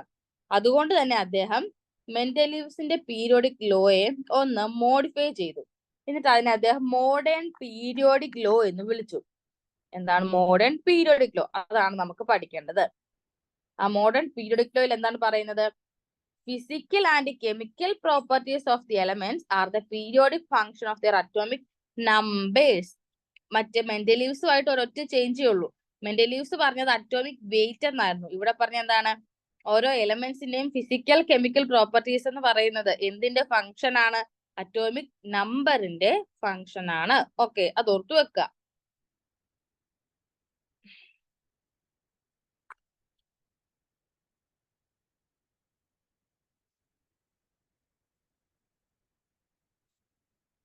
ഓക്കെ, അപ്പൊ ഈ പീരിയോഡിക് ലോ എന്ന് പറയുമ്പോഴത്തേനും അവിടെ നമുക്ക് ഈ ടൈമിൽ 95 നാച്ചുറലി ഒക്യൂറിങ് എലമെന്റ്സ് ഉണ്ടായിരുന്നു. അതായത് ഹെൻറി മോസ്ലി പറഞ്ഞ ആ ഒരു ടൈമില് 95 നാച്ചുറലി ഒക്യൂറിങ് എലമെന്റ്സ് ഉണ്ടായിരുന്നു. നമ്മള് മാൻമെയ്ഡ് ആയിട്ടാണ് പിന്നെ വന്നതെല്ലാം നമ്മൾ പറഞ്ഞു. ഒരു അപ് ടു ഒരു 94 ഒക്കെ വരെ ആകുമ്പോഴത്തേനും നാച്ചുറലി ഒക്യൂറിങ് ആയിട്ടുള്ള എലമെന്റ്സ് ആയിരുന്നു. പിന്നെ നമ്മൾ പറഞ്ഞു കുറച്ച് ഡിസ്കവർ ചെയ്തൊക്കെ നമ്മൾ തന്നെ സിന്തറ്റിക് ആയിട്ട് ഉണ്ടാക്കിയതാണ്. ഓക്കെ, അപ്പൊ ഈ 95 ആയിട്ടുള്ള നാച്ചുറൽ ഒക്യൂറിങ് എലമെന്റ്സ് തമ്മിൽ എന്തുണ്ട്? സിമിലാരിറ്റീസ് കാണിക്കുന്നുണ്ട്. ഓക്കെ, അപ്പൊ അതിനെക്കുറിച്ചൊക്കെ അവര് നോക്കുമ്പോൾ അവരെന്താണ് ഓരോ സെപ്പറേറ്റ് ആയിട്ടുള്ള എലമെന്റ് ആണ്. അപ്പൊ അവരെ കമ്പയർ ചെയ്ത് നോക്കിയപ്പോഴാണ് അവരുടെ ഉള്ളിൽ എന്തുണ്ട്, സിമിലാരിറ്റീസ് ഉണ്ടെന്ന് കണ്ടുപിടിക്കാൻ കഴിഞ്ഞത്. ഓക്കെ, അങ്ങനെയാണ് ഒരു പുതിയ എന്താണ് എലമെന്റ്സുകളെ ഇൻട്രൊഡ്യൂസ് ചെയ്തതും അതുപോലെ അവരെ ആർട്ടിഫിഷ്യൽ ആയിട്ട് ഉണ്ടാക്കിയെടുക്കാൻ കഴിഞ്ഞതും. കാരണം നമ്മൾ നോക്കുമ്പോൾ അവരൊരു സെപ്പറേറ്റ് എലമെന്റ് ആണെങ്കിൽ പോലും നമ്മൾ പഠിച്ചു കഴിഞ്ഞപ്പോൾ അവരെ കമ്പയർ ചെയ്ത് കഴിഞ്ഞപ്പോഴാണ് അവരെന്ത് ഷെയർ ചെയ്യുന്നുള്ളത് മനസ്സിലായത്, അവർക്കും കുറച്ച് സിമിലാരിറ്റീസ് ഉണ്ടെന്ന് മനസ്സിലായത്. ഓക്കെ, ഇനി നമ്മള് അങ്ങനെ ആർട്ടിഫിഷ്യൽ ആയിട്ടുള്ള എന്ത് ചെയ്യാൻ തുടങ്ങി, ഷോർട്ട് ലീവ്ഡ് ആയിട്ടുള്ള എലമെന്റ്സിനെ എല്ലാം ഇങ്ങനെ പിന്നീട് കെമിസ്ട്രി എന്ത് ചെയ്യാൻ തുടങ്ങി, ക്രിയേറ്റ് ചെയ്യാൻ തുടങ്ങി. നമ്മൾ ടേം പറഞ്ഞായിരുന്നല്ലോ അറ്റോമിക് നമ്പർ എന്ന് പറഞ്ഞത്. എന്താണ് അറ്റോമിക് നമ്പർ? അറ്റോമിക് നമ്പർ എന്ന് പറയുന്നത് which is equal to the nuclear charge. Nuclear ചാർജിന് ഈക്വൽ ആണ്. ഈ ന്യൂക്ലിയർ ചാർജ് എന്ന് പറഞ്ഞാൽ ആരുടെ ചാർജ് ആണ്? അതെന്ന് വെച്ചാൽ പ്രോട്ടോൺസിന്റെ ചാർജ് ആണ്. ഓക്കെ, ന്യൂക്ലിയർ ചാർജ് എന്ന് വെച്ചാൽ ആരുടെ ചാർജ് ആണ്? പ്രോട്ടോണിന്റെ ചാർജ് ആണ്. അപ്പോ പ്രോട്ടോണിന്റെ നമ്പറുമായിട്ട് ഈക്വൽ ആണ് ഇസഡ്. ഇസഡ് എന്ന് വെച്ചാൽ എന്തിന് ഈക്വൽ ആണ്? Number of protons.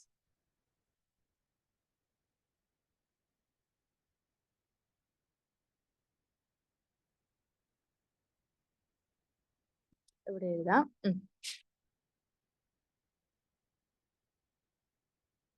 ഇസഡ് എന്ന് പറഞ്ഞാല് which is equal to nuclear charge.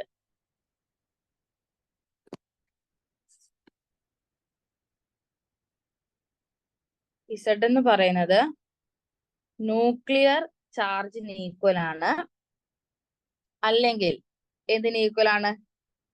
Number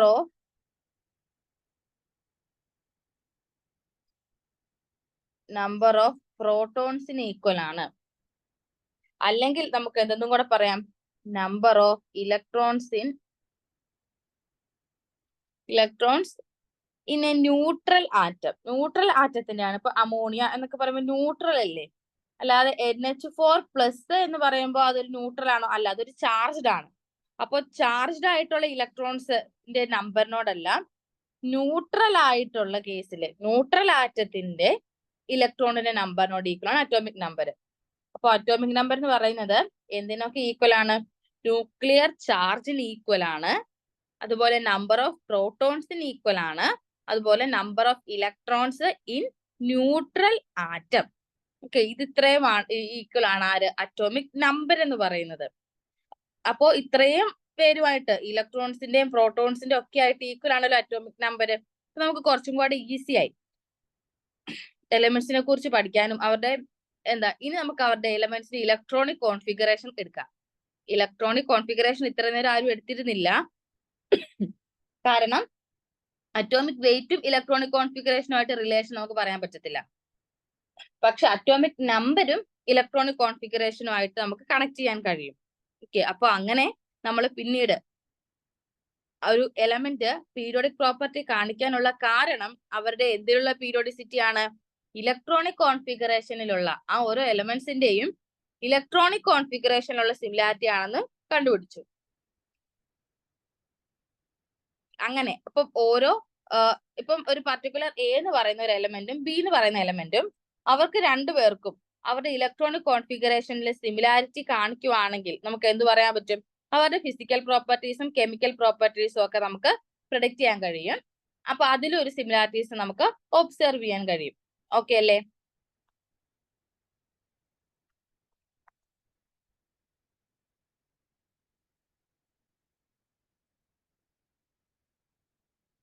okay, ഇനി നമുക്ക് നമ്മുടെ മോഡേൺ പീരിയോഡിക് ടേബിളിലെ കുറച്ച് ടേംസും കുറച്ച് ഇമ്പോർട്ടന്റ് ആയിട്ടുള്ള കാര്യങ്ങളൊക്കെ പഠിക്കാനുണ്ട്. അപ്പൊ ഇനി നമ്മൾ വീണ്ടും പീരിയോഡിക് ടേബിളില് ടൈം ടു ടൈം അത് ചേഞ്ച് ചെയ്തോണ്ടിരിക്കുവാണ്. പുതിയത് കണ്ടുപിടിക്കുമ്പോൾ എന്ത് ചെയ്യുന്നു? ചേഞ്ചസ് വരുത്തും. ചില പീരിയോഡിക് ടേബിളിന്റെ അകത്ത് കെമിക്കൽ റിയാക്ഷൻസിനായിരിക്കും ഇമ്പോർട്ടൻസ് കൊടുക്കുന്നത്, ചിലതിന്റെ അകത്ത് വാലൻസിക്ക് ആയിരിക്കും ഇമ്പോർട്ടൻസ് കൊടുക്കുക, മറ്റ് ചില ടേബിളിനകത്ത് ഇലക്ട്രോണിക് കോൺഫിഗറേഷൻസിനായിരിക്കും ഇമ്പോർട്ടൻസ് കൊടുക്കുക.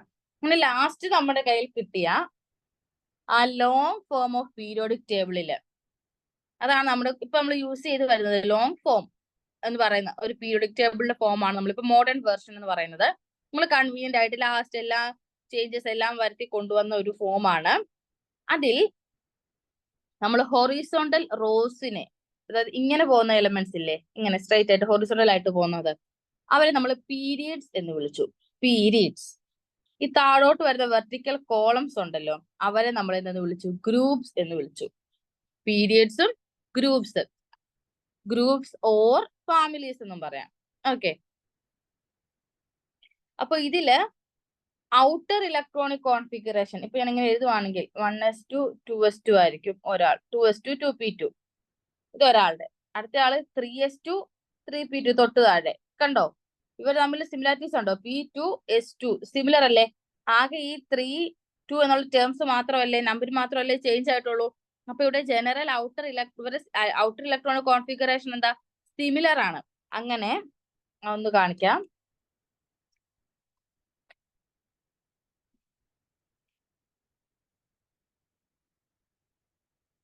നോക്കോളൂ, ഞാനിപ്പോ എ ബി ഇങ്ങനെ താഴെ താഴെ അറേഞ്ചിരിക്കുന്ന ഇത് നോക്കി, എ ബി ഇവർ ഔട്ടർ ഇലക്ട്രോണിക് കോൺഫിഗറേഷൻ എടുത്ത് നോക്കിയപ്പോ ഒരാള് 2s2 2p2, അടുത്ത ആള് 3s2 3p2. അപ്പൊ നിങ്ങൾക്ക് എന്ത് കാണാൻ കഴിയും? ഇത് സിമിലർ ഔട്ടർ ഇലക്ട്രോണിക് കോൺഫിഗറേഷൻസ് ആണ് അല്ലെ? അപ്പൊ അങ്ങനെയുള്ളവരെ നമ്മൾ എന്തില് ആഡ് ചെയ്തു? ഒരു വെർട്ടിക്കൽ കോളംസ്, അതായത് ഗ്രൂപ്പ്സിലായിട്ട് അല്ലെ, താഴെ താഴെ എല്ലാം അറേഞ്ച് ചെയ്തിരിക്കുന്നത്.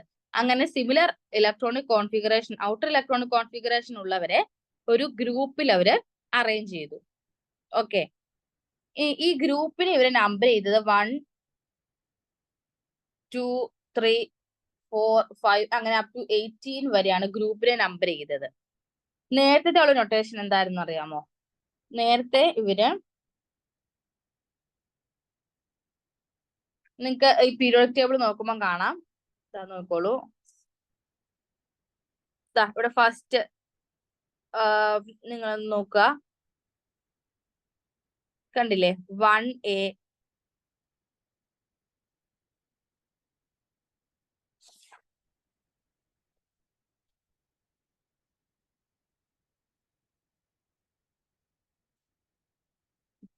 ഇതിനേക്കാളും കുറച്ചും കൂടെ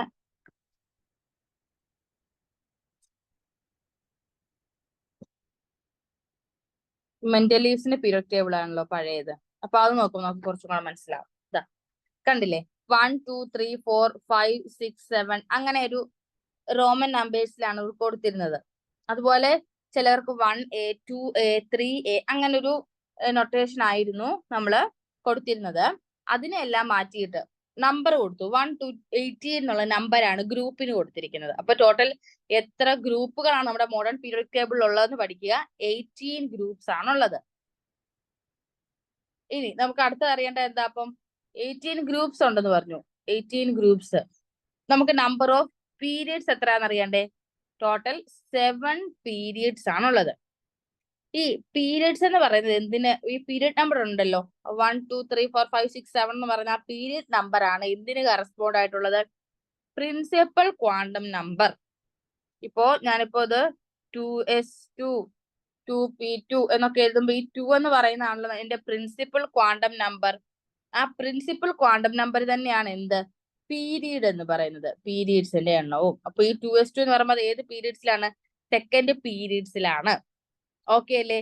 ആ 2 എന്ന് പറയുന്നതാണ് നമ്മുടെ പ്രിൻസിപ്പൽ ക്വാണ്ടം നമ്പർ. അപ്പൊ ആ പ്രിൻസിപ്പൽ ക്വാണ്ടം നമ്പറിന് കറസ്പോണ്ട് ആയിട്ടാണ് ഓരോ പീരീഡ് നമ്പരും വരുന്നത്. ക്ലിയർ ആയില്ലേ?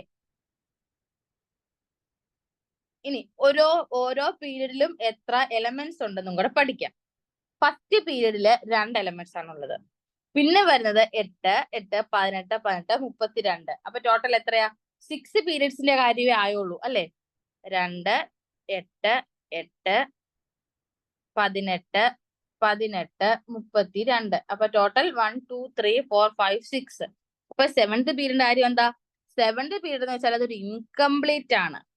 ഓക്കെ, 7th പീരീഡ് ഇൻകംപ്ലീറ്റ് ആണ്. എന്തായാലും നമുക്ക് പ്രഡിക്റ്റ് ചെയ്യാൻ പറ്റുന്ന കാര്യം ആ 6th പീരീഡിനെ പോലെ തന്നെ ഇവർക്ക് ഒരു മാക്സിമം 32 എലമെന്റ്സ് കാണും, പക്ഷെ ഇനിയും ആഡ് ചെയ്യാം.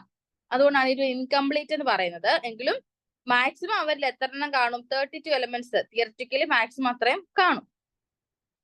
ഓക്കെ, ഇനി ലാസ്റ്റ് ഇപ്പം 18 ഗ്രൂപ്പ്സ് ഉണ്ട്, 7 പീരിയഡ്സ് ഉണ്ട്, 1 2 2 3 4 അങ്ങനെ 1 to 18 ആണ് നമ്മൾ ഗ്രൂപ്പ്സിനെ നമ്പർ ചെയ്തിരിക്കുക. പീരിയഡ്സ് നമ്മൾ 1 2 3 4 5 6 7. അതിൽ തന്നെ ഓരോ പീരിയഡ്സിലും ഉള്ള എലമെന്റ്സിന്റെ നമ്പർ പഠിച്ചു വെക്കുക. 2 8 8 18 18 32.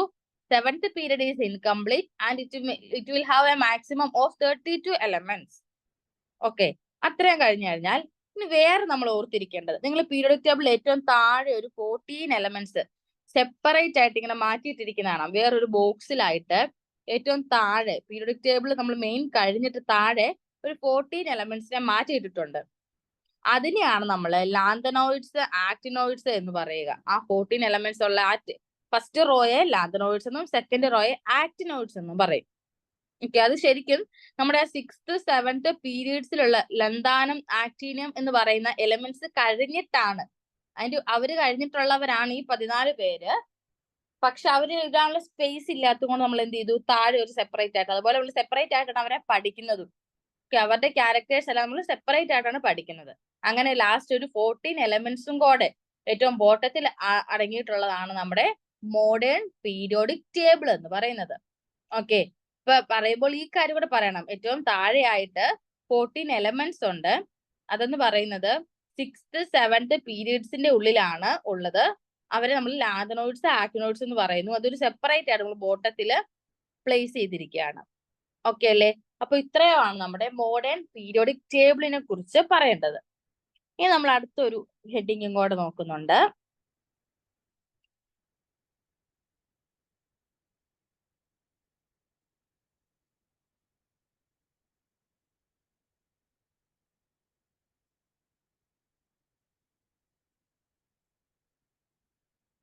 അടുത്തായിട്ട് nomenclature of elements with atomic number greater than 100. അതായത് 100ന് മേളിലോട്ടുള്ള എലമെന്റ്സിന് നമ്മൾ പേര് കൊടുക്കുകയാണ്. നോമൻക്ലേച്ചർ നെയിമിങ് കൊടുക്കുകയാണ്. ആദ്യമൊക്കെ നമ്മൾ പേര് കൊടുത്തിരുന്നത് ഡിസ്കവർ ചെയ്ത ആളുടെ പേരിലൊക്കെ ആയിരുന്നു. ഓക്കെ, അങ്ങനെയായിരുന്നു. പക്ഷെ അത് പിന്നീട് IUPAC വേണ്ടെന്ന് വെച്ചു. കാരണം അത് പിന്നീട് കുറെ വഴക്കുകൾക്ക് കാരണം. കാരണം ഒരേ രണ്ട് സയന്റിസ്റ്റുകൾ ഒരേ എലമെന്റിനെ കണ്ടുപിടിച്ച് കഴിഞ്ഞാൽ പിന്നെ ആരുടെ പേര് കൊടുക്കും? അപ്പൊ അങ്ങനെയുള്ള ഡിസ്കവറേഴ്സിന് നെയിം വെച്ചുള്ളതും ഒക്കെയുള്ള ആ ഒരു ഏർലിയർ ആയിട്ടുള്ള ഒരു മെത്തേഡ് അവര് എന്ത് ചെയ്തു, ഡിസ്കാർഡ് ചെയ്ത് കളഞ്ഞു. എന്നിട്ട് ഹൈ അറ്റോമിക് നമ്പർ ഉള്ളവർക്ക് നമ്മൾ നെയിമിങ് ചെയ്യുന്നത് ഇപ്പൊ സെപ്പറേറ്റ് ആയിട്ട് ഒരു വേറൊരു മെത്തേഡ് വെച്ചിട്ടാണ്. ഓക്കെ, ഇപ്പൊ നമ്മൾ ഈ പുതിയ എലമെന്റ്സ് ഒക്കെ കണ്ടുപിടിച്ച് വന്ന ഈ ഹൈ അറ്റോമിക് നമ്പർ ഉള്ള എലമെന്റ്സ് ഒക്കെ കണ്ടുപിടിച്ച് വന്നപ്പോൾ അവർ വളരെ അൺസ്റ്റേബിൾ ആണ്. അവർക്ക് ഷോർട്ട് ലീവ്ഡ് ആണ്. കുറച്ച് നാളെ ഉള്ളൂ അവരുടെ ലൈഫ് ടൈം എന്ന് പറയുന്നത്.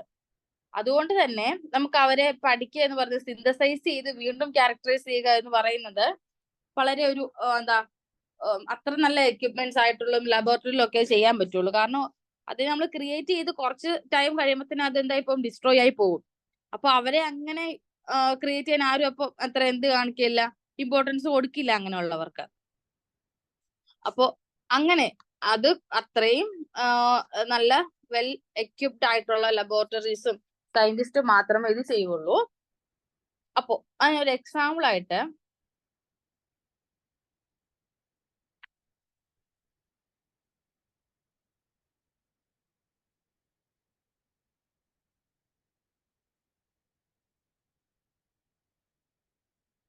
അവിടെ ഒരു എക്സാമ്പിൾ ആയിട്ട് പറഞ്ഞിരിക്കുന്നത് അമേരിക്കൻ സയന്റിസ്റ്റും സോവിയറ്റ് സയന്റിസ്റ്റും അവര് രണ്ടുപേരും അങ്ങനെ 100ന് മേലുള്ള എലമെന്റ്സിനെ കണ്ടുപിടിക്കുക തന്നെ വലിയൊരു ടാസ്ക് ആണ്. അപ്പൊ രണ്ടുപേരും ഒന്നിച്ച് 104 ആയിട്ടുള്ള ഒരു എലമെന്റിനെ കണ്ടുപിടിച്ചു.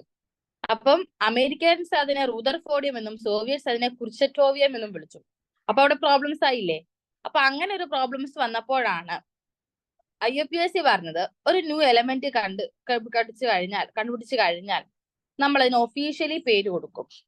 അത് എങ്ങനെയാണ് അതിന്റെ പേര് കൊടുക്കുക എന്ന് വെച്ചാല് അവരുടെ അറ്റോമിക് നമ്പറിൽ നിന്ന് തന്നെയാണ് ആ പേര് കൊടുക്കുക. അല്ലാതെ സയന്റിസ്റ്റിന്റെ പേരിൽ നിന്നല്ല, അവരുടെ അറ്റോമിക് നമ്പറിൽ നിന്ന് പേര് കൊടുക്കും. അപ്പൊ അവരുടെ അറ്റോമിക് നമ്പറിൽ ഓരോ നമ്പറിനും ഓരോ റൂട്ട് കാണും. ആ റൂട്ട് വെച്ചിട്ട് അപ്പൊ നമുക്ക് എല്ലാം ഇപ്പൊ എളുപ്പമായി അപ് ടു 1 to 9 വരെയുള്ള സീറോയും അതുപോലെ 1 to 9 വരെയുള്ള നമ്പറുകൾ. അപ്പൊ അറ്റോമിക് നമ്പർ എന്ന് വെച്ചാൽ അങ്ങനെയല്ലേ വരിക, 104 105 അങ്ങനെ നമ്പർ ആയിട്ടല്ലേ വരിക. അപ്പോൾ ആ നമ്പറിൽ നിന്ന് തന്നെ ഓരോ നമ്പറുകൾക്കും ഓരോ റൂട്ട് ഉണ്ട്. അപ്പൊ ആ റൂട്ട് വെച്ചിട്ട് നമുക്ക് എന്ത് ചെയ്യാം, അവരെ നെയിം ചെയ്യാം. എന്നിട്ട് ആ റൂട്ട്സിനെ എല്ലാം നമ്മൾ ഒന്നിച്ചെഴുതും. എന്നിട്ട് ലാസ്റ്റ് അവരിൽ ഒരു IUM കൂടെ ആഡ് ചെയ്യും. അപ്പൊ അവരുടെ പേരായി. ഒരു എക്സാമ്പിൾ ആയിട്ട് ഞാൻ പറയാം.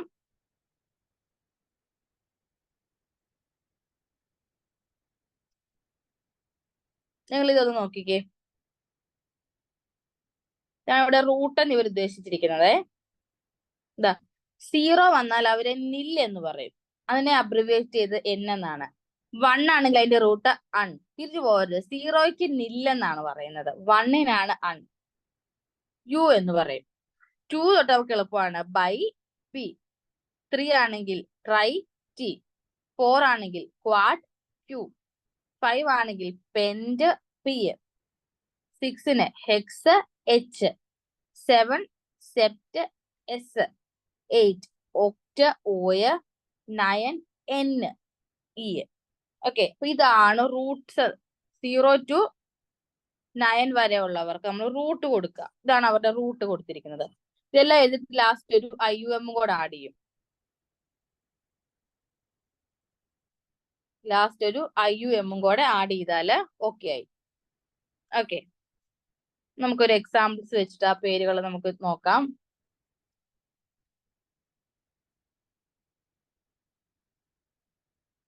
ഓക്കെ, നോക്കോളൂ. ഇത് നമുക്ക് കുറച്ച് റാൻഡം ആയിട്ട് കുറച്ച് എക്സാമ്പിൾസ് എടുത്ത് നോക്കാം. നെയിമിങ് പഠിക്കണേ. ഗ്രേറ്റർ ദാൻ 100 ഉള്ളത് നിങ്ങൾക്ക് എപ്പോൾ എളുപ്പമാവും. 105 ഞാൻ എടുത്തു. അപ്പൊ ഫസ്റ്റ് നമ്പർ ഏതാ, 1 അല്ലേ. അപ്പൊ ഈ 1-ന് ഞാൻ വിളിച്ച പേരെന്തായിരുന്നു, അൺ എന്നല്ലേ. അൺ. 0ക്ക് വിളിക്കുന്ന പേരെന്തായിരുന്നു പറഞ്ഞേ, നിൽ. അൺ നിൽ. 5-ന് വിളിക്കുന്ന പേരെന്താ, പെൻഡ്. ലാസ്റ്റ് എന്തുകൂടെ ആഡ് ചെയ്യുക, IUM കൂടെ ആഡ് ചെയ്യുക. എളുപ്പമായില്ലേ. അൺ നിൽ പെൻഡിയം. പേരായില്ലേ. ഇനി അവർ നമുക്ക് കുറച്ചും കൂടെ ഷോർട്ട് ആക്കി പറയുവാണെങ്കിൽ അണ്ണിന്റെ പകരം എന്തായിരുന്നു ലെറ്റർ കൊടുക്കുക, U അല്ലേ. U. നില്ലിന് എന്തായിരുന്നു, N. പെൻഡിന് P. UNP. ഇത്രേ ഉള്ളൂ. അതുപോലെ 107 ആണെങ്കിലോ അൺ നിൽ സെപ്റ്റ് IUM. UNS എന്ന് വരും. UNS. അതുപോലെ തന്നെ IUPACയുടെ ഒഫീഷ്യൽ നെയിമുകളും ഉണ്ട്. ഇത് നമ്മള് ഒരു സയന്റിസ്റ്റുകൾ വെച്ചിട്ട് വേറൊരു ഒഫീഷ്യൽ നെയിംസ് ഉണ്ട്. 101 മെന്റലിവിയം, നൊബീലിയം, ലോറൻഷ്യം. ഇതൊക്കെ ഓരോ സയന്റിസ്റ്റുകൾ അവരുടെ പേരുകളാണ്. അതുകൊണ്ട് പക്ഷെ നമ്മളോട് ചോദിക്കാം, ഇങ്ങനെ ഒരു എലമെന്റ് എന്നിട്ട് ഇവരുടെ നെയിം ചെയ്യാനായിട്ട് നമ്മളോട് ചോദിക്കാം.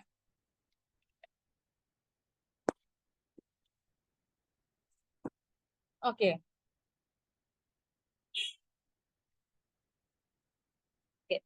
അങ്ങനെ നമ്മുടെ ഈ പുതിയൊരു എലമെന്റ് കണ്ടുപിടിച്ചു കഴിഞ്ഞാൽ അവർക്ക് നമ്മളൊരു പേര് കൊടുക്കും. അതൊരു ടെമ്പററി നെയിം മാത്രമാണ് കേട്ടോ. അതായത് ഈ വഴക്ക് ഇങ്ങനെ സയന്റിസ്റ്റ് ഉണ്ടാക്കുന്നത് കൊണ്ട് ഒരു ടെമ്പററി നെയിം ആയിട്ട് അവര് ജസ്റ്റ് ഒന്ന്, പിന്നെ നമ്മൾ സമൂഹത്തിൽ നമുക്ക് പിന്നെ നല്ല പേര് കൊടുക്കാം. ആദ്യം നമ്മൾ ഈ കൊടുക്കുന്ന ഈ പേര് എന്ന് പറഞ്ഞാൽ ടെമ്പററി നെയിമാണ്. 3 ലെറ്റർ അടങ്ങുന്ന ഒരു ടെമ്പററി നെയിമാണ്. പിന്നീട് ഇവർക്ക് പെർമനന്റ് നെയിമും സിമ്പലും എല്ലാം IUPAC ഓരോ കൺട്രിയിൽ കണ്ടുപിടിച്ചത് വെച്ച് ഓരോ കൺട്രിയെ റെപ്രസെന്റ് ചെയ്തൊക്കെയുള്ള പേരുകൾ അവർ പിന്നീട് കൊടുത്തോളൂ. അപ്പോൾ ആ പെർമനന്റ് നെയിമിൽ എന്തൊക്കെയാണുള്ളത് അത് കണ്ടുപിടിച്ച കൺട്രിയുടെ പേരുണ്ടായിരിക്കും, അല്ലെങ്കിൽ ആ സ്റ്റേറ്റ്, ആ കൺട്രിയിലെ ഒരു സ്റ്റേറ്റിന്റെ പേരുണ്ടായിരിക്കും. അതുപോലെ ആ സയന്റിസ്റ്റിനും അവർ എന്ത് ചെയ്യും, ആ ഒരു ട്രൈബ്യൂട്ട് കൊടുത്തിരിക്കും. ഓക്കെ, അപ്പൊ ഇതില് നമ്മൾ അപ് ടു അറ്റോമിക് നമ്പർ 118 ഉള്ളത് വരെ ഇപ്പൊ കണ്ടുപിടിച്ചിട്ടുണ്ട്. അവരുടെ എല്ലാ ഒഫീഷ്യൽ നെയിംസും പ്രപ്പോസ് ചെയ്തിട്ടുമുണ്ട്. ഓക്കെ അല്ലേ. അപ്പൊ നമുക്കൊരു ക്വസ്റ്റ്യൻ അവിടെ കൊടുത്തിട്ടുണ്ട്. What would be the IUPAC name and symbol for the element with atomic number 120? 120 atomic number ഉള്ള ഒരു എലമെന്റിന്റെ IUPAC നെയിം പറയുക. അപ്പൊ നമ്മൾ എന്ത് ചെയ്യണം, 1 എന്ന് പറയുന്നത് എന്താ, അൺ. 2 എന്ന് പറയുന്നത് ബൈ. 0 എന്ന് പറയുന്നത് നിൽ. അപ്പൊ അൺ ബൈ നിൽ EM UBN. എളുപ്പമായില്ലേ. ഇനി നമ്മള് എലമെന്റ്സിന്റെ നോമൻക്ലേച്ചർ ചെയ്യാൻ പഠിച്ചിരിക്കുക. ഗ്രേറ്റർ ദാൻ 100 ആയിട്ടുള്ളവരുടെ ആ റൂട്ട് പഠിച്ചു വെച്ചാൽ മതി. ഓക്കെ, അപ്പോ നമ്മൾ ഇന്നത്തെ ഫസ്റ്റ് ക്ലാസ് സ്റ്റാർട്ട് ചെയ്ത് എങ്ങനെയായിരുന്നു, നമ്മൾ കുറെ ഹിസ്റ്ററിക്കൽ പോലെ തിയറി പാർട്ടാണ് ഇന്ന് കൂടുതലും പറഞ്ഞത്. നമ്മൾ എന്തിനാണ് ഒരു എലമെന്റ്സിനെ ക്ലാസിഫൈ ചെയ്യുക, അതിന്റെ ഇമ്പോർട്ടൻസ് എന്താണ് എന്ന് നമ്മൾ കണ്ടു. പിന്നെ എങ്ങനെയാണ് നമ്മൾ ഇപ്പോൾ നമ്മുടെ മുമ്പിലുള്ള ഇപ്പോഴുള്ള മോഡേൺ പീരിയോഡിക് ടേബിൾ എങ്ങനെയാണ് എറൈസ് ചെയ്ത് വന്നത്, അതിൽ ഓരോ സയന്റിസ്റ്റും കൊടുത്ത കോൺട്രിബ്യൂഷൻസ്, നമ്മള് ഡോബറൈനർ ട്രയാഡ്സ് പഠിച്ചു, പിന്നെ law of octaves by John Alexander Newlands, പിന്നെ മെന്റലീവിന്റെ പീരിയോഡിക് ലോ പഠിക്കുക, പിന്നെ ലാസ്റ്റ് നമ്മള് അദ്ദേഹത്തിന്റെ മെറിറ്റും ഡീമെറിറ്റും, മെന്റലീവ്സിന്റെ പീരിയോഡിക് ടേബിളിന്റെ മെറിറ്റ്സും ഡീമെറിറ്റ്സും പറയുക. മെറിറ്റ് എന്തായിരുന്നു, അദ്ദേഹത്തിന് കുറെ എലമെന്റ്സ് പ്രൊഡിക്ട് ചെയ്യാൻ കഴിഞ്ഞു, പിന്നെ ഏക അലുമിനിയം ഏക സിലിക്കൺ എന്നൊക്കെ പറയുന്ന ഗ്യാപ്പ് ഫില്ല് ചെയ്ത് അത് പ്രൊഡിക്ട് ചെയ്യാൻ കഴിഞ്ഞു. പിന്നെ ഡീമെറിറ്റ് ആണ് അറ്റോമിക് വെയിറ്റ് എന്ന് പറയുന്നത് കംപ്ലീറ്റ്ലി ഫോളോ ചെയ്യാൻ കഴിഞ്ഞില്ല എല്ലാ എലമെന്റ്സിനും. പിന്നെ നമ്മൾ കണ്ട മോഡേൺ പീരിയോഡിക് ലോയ്, അത് ലോ പ്രപ്പോസ് ചെയ്തത്. പിന്നെ നമ്മൾ അവരുടെ ഓരോ ക്യാരക്ടേഴ്സ്, പീരിയഡ്സ്, ഗ്രൂപ്പ്സ്, പിന്നെ ലാസ്റ്റ് 14 ലാന്തനോയിഡ്സ് ആക്ടിനോയിഡ്സ് ഒക്കെ കണ്ടു. പിന്നെ നമ്മൾ last greater than 100 atomic number ആയിട്ടുള്ള എലമെന്റ്സിനെ നെയിം ചെയ്യുന്നത് എങ്ങനെയാണെന്ന് കണ്ടു. ഓക്കെ, അപ്പൊ ഇത്രയും കാര്യം ക്ലിയർ ആയല്ലോ. ഇന്ന് നമുക്ക് കുറച്ചും കൂടെ ഹയർ ലെവലുള്ള ടോപ്പിക്സ് ആണുള്ളത്. ഇത് ജസ്റ്റ് ഒരു ഇൻട്രൊഡക്ടറി സെക്ഷൻ മാത്രമായിരുന്നു. ഇപ്പൊ നെക്സ്റ്റ് ഹയർ ലെവൽസ് ആയിട്ടുള്ള ഇലക്ട്രോണിക് കോൺഫിഗറേഷൻസ് ഒക്കെ എഴുതുന്നത് നമുക്ക് നെക്സ്റ്റ് ക്ലാസ്സിൽ പഠിക്കാം. Okay, thank you.